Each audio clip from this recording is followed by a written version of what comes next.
முழு நிலவ கூட பார்த்துரலாம். ஆனா 3ஆம் பிறைய பார்க்குறது ரொம்ப ரொம்ப கஷ்டம். அது அவ்வளோ ஈஸியா வந்து தெரிஞ்சிராது. ரொம்ப மெலிசா தான் தெரியும். அப்போ வேற மழை வேற பெஞ்சுக்கிட்டு இருந்தனால வானம் வந்து கொஞ்சம் கருக்கலா இருந்தது. சரி இருந்தாலும் நம்ம போய் பார்ப்போம்னு சொல்லிட்டு மாடிக்கு போய் பார்த்தேன். மேகங்கள்லாம் ரொம்ப அழகா இருந்தது. ஒரு பக்கத்து வெளிச்சமாவும், இன்னொரு பக்கட்டும் மழைய குடுக்கறதுக்காக கருமேகங்களும் சூழ்ந்திருந்தது. இன்னைக்கு நம்ம 3ஆம் பிறை பார்க்க முடியாதுன்னு தெரியும். இருந்தாலும் அது எந்த திசையில இருக்கும்னு நமக்கு தெரியும் இல்லையா? அங்க நின்னுட்டு நான் வந்து சந்திர மௌலீஸ்வராய நமக அப்படின்னு சொல்லி வேண்டிக்கிட்டு நல்லபடியா என்னுடைய வளர்பிறையில் என்னுடைய உண்டியலில் வந்து நான் வந்து காணிக்கையை வந்து செலுத்தினேன். இந்த மாதிரி ஒவ்வொரு வளர்பிறையும் நான் வந்து ரூ. 5 காயின் வச்சு வேண்டிக்கிட்டு அதை வந்து நான் வந்து ஒரு டப்பாவில் போட்டு சேர்த்து வச்சுக்கிட்டே இருப்பேன். இதுவும் வந்து பார்த்திங்கன்னா என்னுடைய பணத்தை வந்து பெருக்கிறதுக்காக நான் பண்ணுற சில விஷயங்களில் இதுவும் ஒன்று. ஸோ இந்த மாதிரி மீன் உண்டியல், அப்புறம் வந்து மண் உண்டியல், நிறைய வந்து அழகழகான உண்டியல்லாம் இருக்கு இல்லையா, அது மாதிரி வாங்கி நம்ம வந்து சேமிக்கலாம்.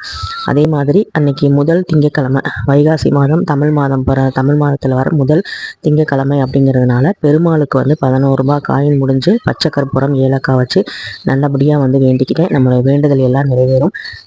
முடிஞ்சவங்க முதல் திங்கட்கிழமை, மாதம் பிறந்து முதல் திங்கட்கிழமை வர இந்த நாளில் நம்ம 11 வாரம் திருப்பதி ஏழுமலையானை போய் நேரில் போய் தரிசித்தோம் அப்படின்னா கண்டிப்பாக நிறைய நல்ல விஷயங்கள் நடக்கும்னு சொல்லுவாங்க.